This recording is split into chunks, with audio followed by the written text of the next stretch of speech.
Howdy Centrio, what's the essence for the essence versus Psychic Trauma here, hashtag in the stream. We are at the Denver City Council meeting. It doesn't look like there's too many people here. So I should probably be able to speak. City Council provides a half-hour general public comment session here on state matters, except for the matter that is scheduled for a legally required public hearing. Maximize time for limited comment. Council does not comment or offer responses to the days. Councilor staff and speakers following comment and matters that are followed. For those participating virtually, call upon to speak to our meeting host. Promote to the speaker who will find out all speakers should be given their remarks for the meeting. Please refrain from appropriate press speech, direct your comments to the goal for the creation of our personal tasks, including disparaging other limits. First up, we have Joanna holding out face. Joanna. Next up, virtually, we have Divinder Larson on Zoom.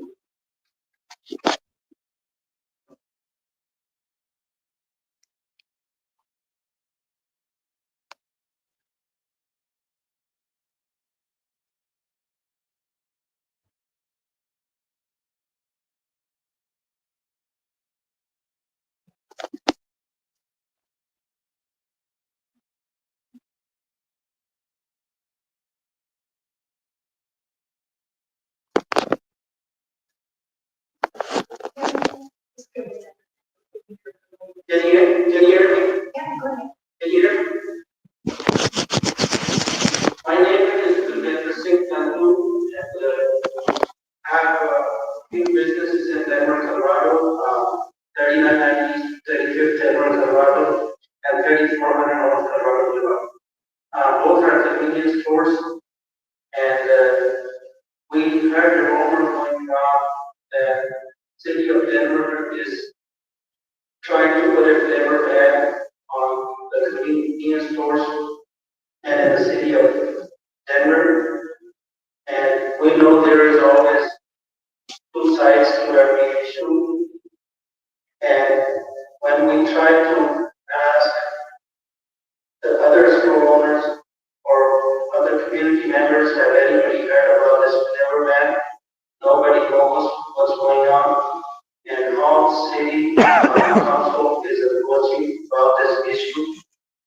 And there are various impacts that are going to take place to the small business owners.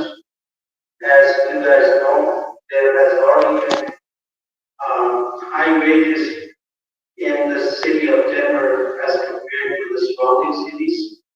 Commerce City, Aurora, Westminster, we're paying high wages to their employees. And this is something that has been on our scales, and moreover, it will have an impact on the tax dollars that the city receives from selling these tobacco products. So we urge the city council to please take a deeper look at this issue.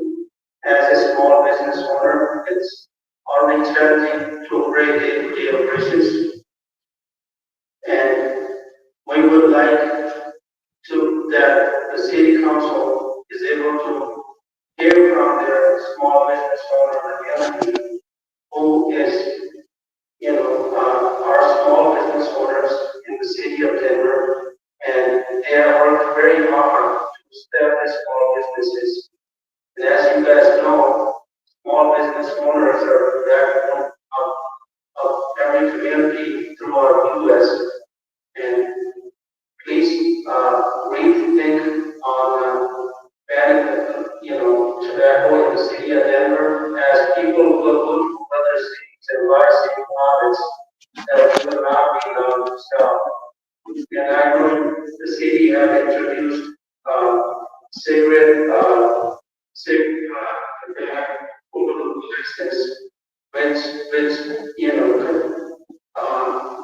which, which already controls how the products are being sold. Thank you so much for the opportunity to speak. Thank you so much. Next up in chambers, we have leaders. Thank you. Next up in the council chambers, we have Ashley Barrett. Next up on virtual, we have Paul Williams. Paul Williams, can you please raise your hand virtually on Zoom? Hello, my name is Paul Williams. I'm a constituent of Paul Cashman. Thank you for the time to speak. It's very important that the new gas station being built on the top of Colorado Boulevard and Louisiana not move forward. Of course, we see them moving up the road today to start rediverting traffic so that they can turn on and open this carbon bomb, which also is polluting heavily populated, dense urban areas, some high-rises that are tens of stories high, 100 feet, 150 feet adjacent to what is a literal pollution alley. This cannot stand. There's no reason that this council hasn't taken action to prevent new gas stations and enacting new charging stations or alternative plans for people to get around. This is not sustainable, nor does it bring tax revenues that will exceed or offset the health detriment to people such as myself living in this newly created cancer alley. Further, we all saw the election results, but it's more important now than ever that local councils such as this lead the way, helping to create a safe place for people that are going to be coming from no less than 12 states when their same-sex marriages are annulled by statute, which is a plan of the Republican Party. As we already saw, Colorado is now seeking for abortion access. And further, it was unfortunate that measure didn't pass for affordable housing, but there's still a lot that this council can do to appropriate housing and start to make a plan that doesn't jeopardize the safety of residents and sell out our base. Further, I'm not really sure how Denver is dealing with passing a bond measure that is going to cost more than double for the taxpayer in the future and still threaten to close schools. This is absolutely atrocious and the wrong move to start closing schools after getting the debt funding. This debt funding is selling away, of course, our futures once again, that this council should be taking measures on. People shouldn't have to undergo large class sizes or travel long distances away from their home to have access to a good education. But allowing the superintendent to start doing school closures, of course, is right in line with this extremist, government that has no reins, whether it's Democrat or Republican. What did this council do when they came for the migrants? What will this council do when they come for the gays? What will the council do when they come for the children? Stop the apartheid here. Next up, we have Joanna Gotchikwa. Sorry if I pronounced it. Go ahead. Hello, my name is Johan Gotchikwa. I'm for my entire life. I'm actually going to go to the east there. I wanted to start by give the chance to speak with you this evening. I will be addressing more of the Bay ban and how that affects the people out there. I myself have asthma. I started smoking cigarettes around 15. When vaping was already around, for cigarettes. My aunt was basically my mother. Smoked them her whole life to the moment she actually passed away at the age of 54 due to cancer from cigarette smoking. So I obviously didn't want to keep searching for it, so I ended up switching to vaping. I have asthma medicine now. As much overdose, I feel better, exercise better, like everything just feels better. Currently, as far as just a little bit about me, I've worked in the industry for 7 years now. I myself have confiscated handfuls of fake IDs from individuals that come to our establishment. We always say on top of having professional standards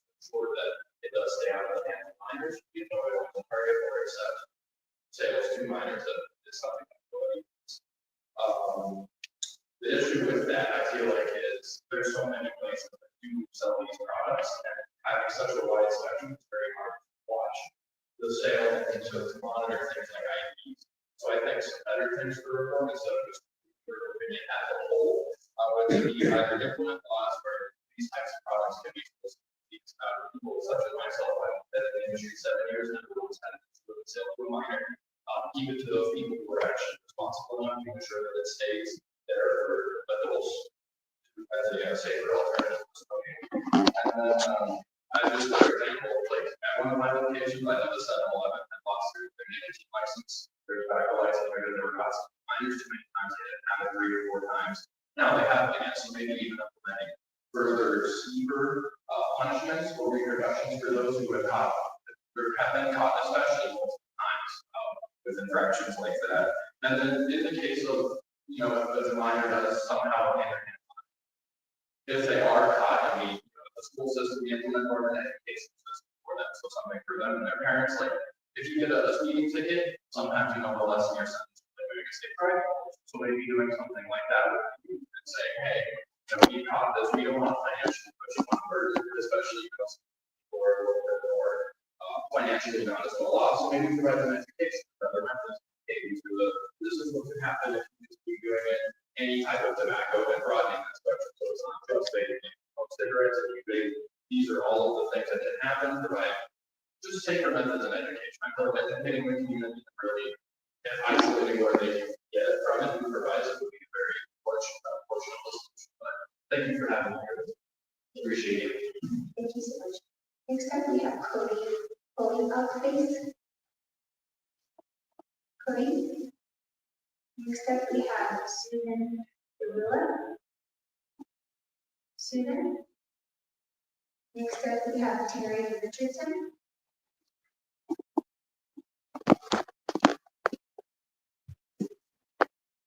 Thank you, members of the council. I'm Terry Richardson. I'm a retired internal medicine physician and I'm the board of the Colorado Black Health Act. I'm passionate about health and health. I strongly believe that ending the sale of all flavored tobacco products, menthol cigarettes, all locations, here moving closer to this goal. As you weigh your decision, know that tobacco industry's relentless predatory marketing practices that resulted in an urgent social justice issue that disproportionately impacts youth and communities of color. For generations, big tobacco has targeted youth, Black people, and other marginalized communities. Industry tactics lure people from these communities to these deadly products, keep users hooked, and subsequently cost countless lives. The focused marketing and manipulation started with menthol. Menthol flavoring made it easier to start but harder to quit. Similar strategies dictate vape products packaged in bright colors and having favorite candy names. Cigarettes, cigarillos, commercial hookah feature flavored just the same. The results have been just as expected. Parties are attracted to flavor, including menthol. The tobacco companies are using this magnet to get them hooked. I was sad to hear about a young kid who was so addicted that he had put their baby in under their coat and became canopy when they woke up in the morning and they got stood outside from under their pillow. Now, campaigns by big tobacco and more recently the big cigar and commercial movement industry have attempted to lock community efforts or pivot the sale of flavored tobacco nicotine products. If flavors are not available, many youth, our kids, would never start or become addicted. We know that these companies have put profit before people and public health. Profit before people and public health. I just want to know people. Our young people deserve a chance to be nicotine, tobacco free, and healthy. And healthy. We need to protect their brains. We can also save money on the municipalities with this money they're spending on health issues created by smoking. And my last point, you can see I'm very passionate. I'm shaking about this. But do not be tricked by the industry's tactics to twist the truth. No amount of smoke and mirrors can hide the truth. The tobacco nicotine industries are interested in exploiting marginalized communities recruiting new users with their gas flavored products, and securing future profits. Please support our youth in the sale of all flavored tobacco nicotine products with low loopholes or exemption. Thank you so much for your. All right, you right there. Next up, we have Charlie, go ahead. Hi everyone, thank you. My name is Charlie Moses. I'm speaking on behalf of Parents Against Vaping, a national nonprofit with concerned parent volunteers here in Denver. And we urge you to end the sale of flavored e-cigarettes and all other flavored tobacco products. Having grown up in a low-income area, I've seen the tobacco and vape industry's relentless targeting of marginalized communities, especially preying on young people with flavors like cotton candy and lemonade, mango, blue red, on and on. I watched as menthol cigarettes absolutely destroyed my granddaughter and caused ripples of trauma in her family. I saw my friends and loved ones try to quit smoking and then fall into the trap of trying to use flavored e-cigarettes, now struggling with addiction to both of these products. Having terrifying asthma attacks, one of my friends having seizures from e-cigarettes, two of my friends waking up in the middle of the night countless times with severe nosebleeds that have soaked the bed sheets. The reality is that flavored tobacco products are engineered to hook children specifically and to keep them hooked.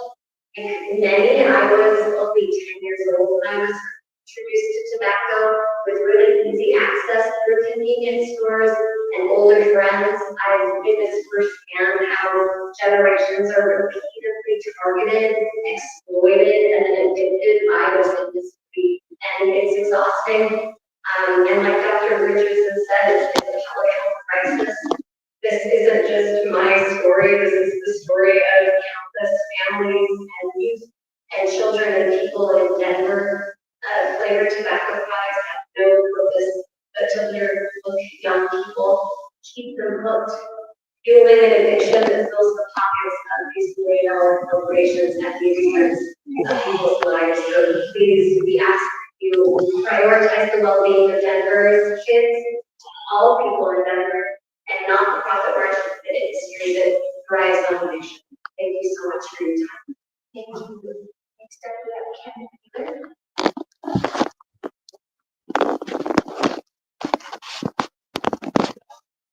Thank you for your time. My legal name is Kenneth Wheeler, and I love my mom.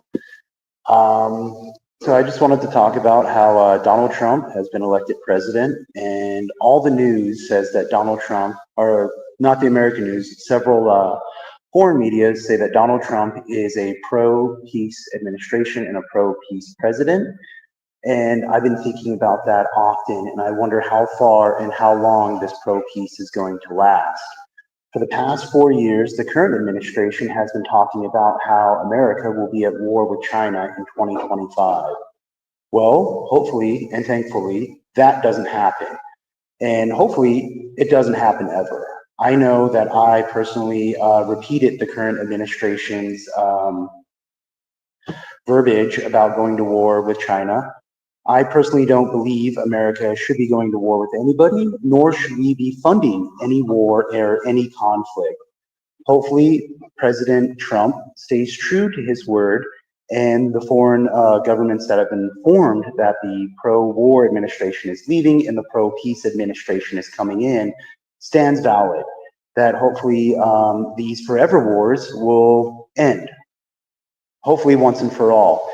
That we will no longer fund Ukraine or Israel or any other conflict for that matter. And that I appreciate every administration that does claim to pursue peace and does not fund foreign militaries, foreign organizations, whether or not they're considered terrorists at the beginning or not.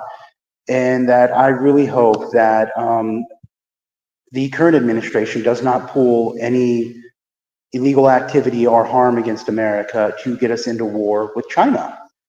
because Anthony Blinken, for the past 4 years, has said that America will be going to war with China in 2025, which is only a couple of days away.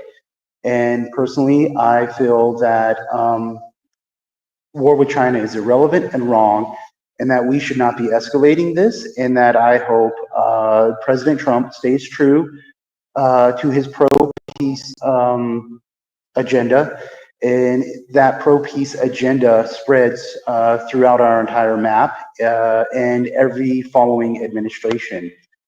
With that said, I'd like to say thank you because I don't want to sound repetitive, and I love my mom. Thank you. Bye. Thank you. Next up, we have Scott.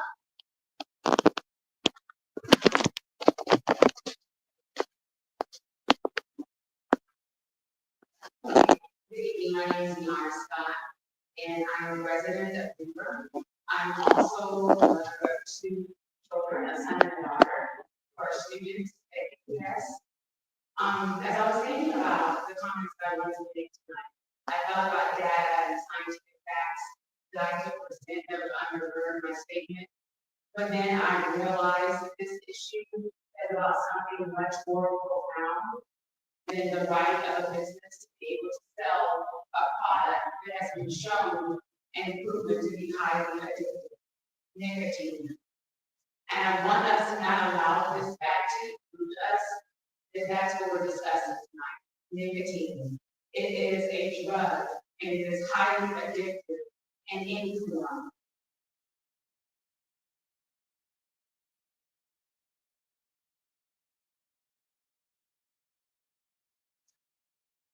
This is also not about personal choice, and it's not about government overreach. What this is about is us making a declaration as a society about what kind of society that we want to be. Are we okay with declaring as a society that money has more value than the health and well-being of the members of our society, and particularly our children? You all, the city council, have been elected to represent people like me, mothers. You have in your power the ability to make decisions that positively impact me and my children. We have entrusted you to do and to act what is in our best interest and not what is in the best interest of capital.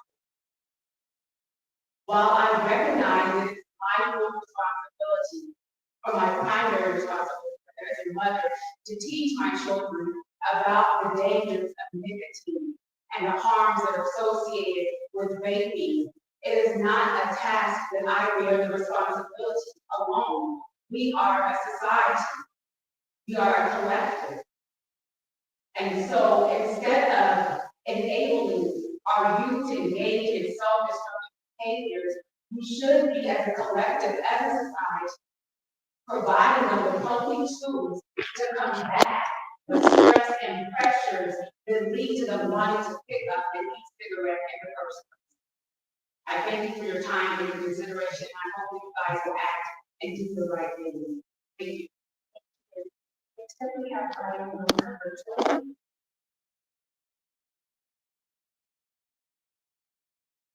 Good afternoon, good evening, City Council. My name is Brian Loma. I am a resident of Lucky Council 7.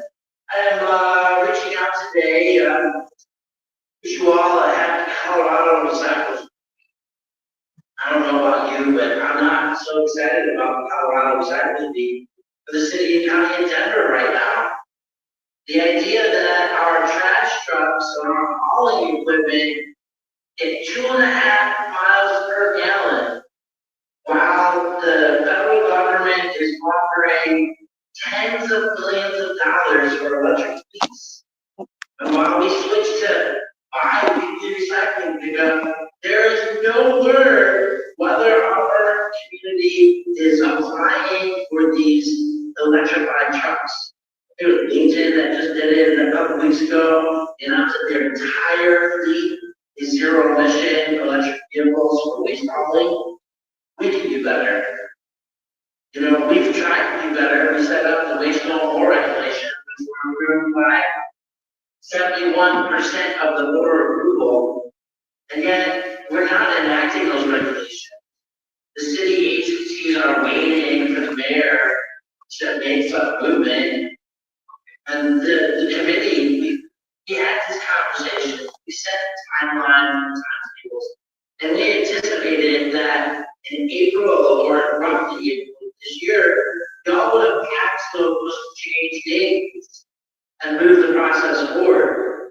But since you haven't, technically, waste no more, and all the 2023 regulations that are laid out are enforceable today. Now, I know that we're not doing the best, because it was 27% as a recycling rate in the city. And if you follow me on TikTok or Instagram at Plastic, you'll see that I do videos of people not doing it well, not doing it right. And as we've spoken to these chambers before, and with many of you council representatives, the fact is that we're not educating the people. Colorado's 2020, 2030, and 2050 climate goals require all of us to pitch in, to divert, to eliminate waste, and not to do it just at our homes, and at our businesses, at our apartment complexes, and all the festivals that we go to. So this Colorado always happens to be one of those places in our hearts that we can be doing better, we should be better. We should demand that Johnny is doing regular community outreaches, that people actually understand how much diverse. It's more compost bins and more recycling bins isn't the answer by itself. Thank you. Thank you. Next up, we have Brandon Peters. Brandon, go ahead.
Thank you. Our last speaker for the night, Eric Carlos.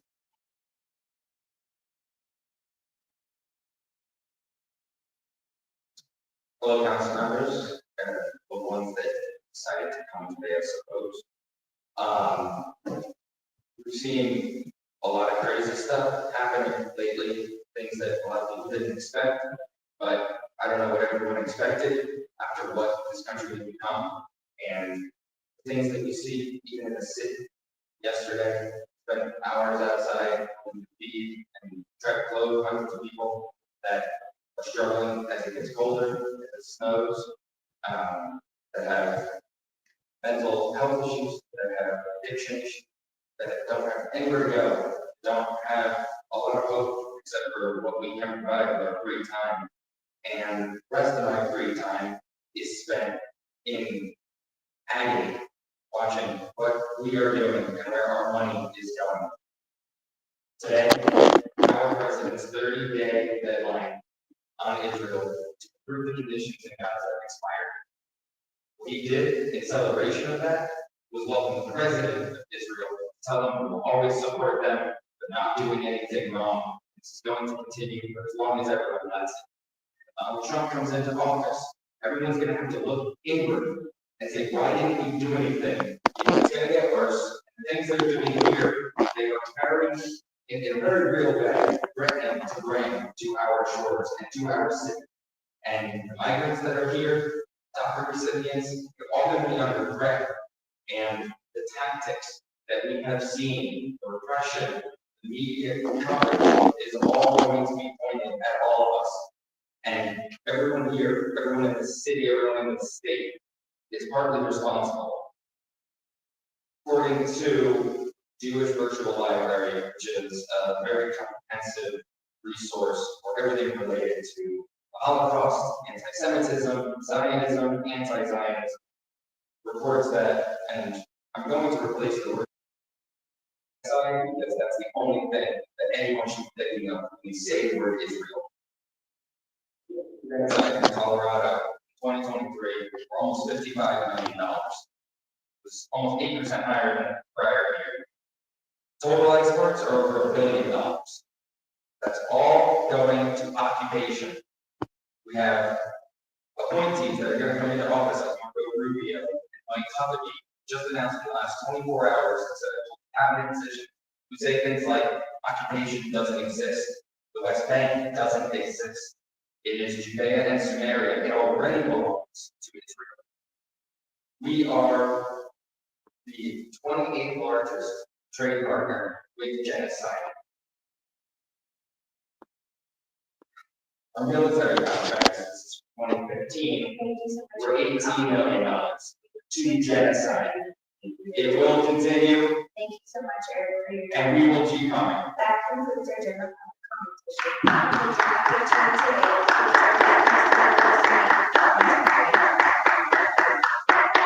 The next session will be held on Monday, February 18th, at 5 p.m. on Tuesday, November 14th. We look forward to hearing from you again and thank you for your time. That concludes our meeting.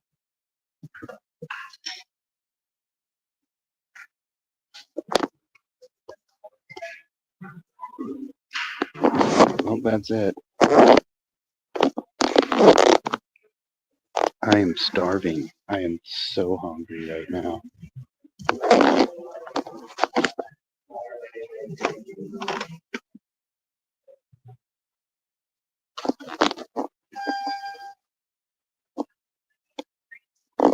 Excuse me.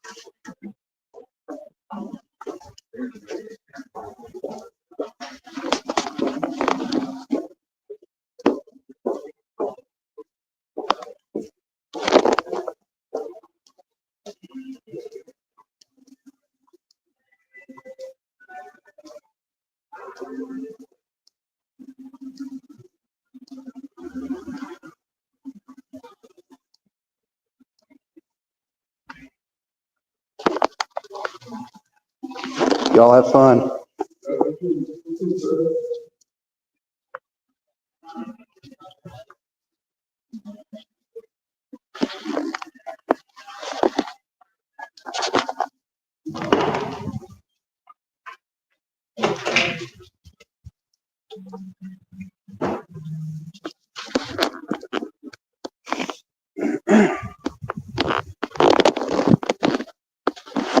right. See that? That's a boom lift. I'm certified to operate one of those. I know, go figure, right?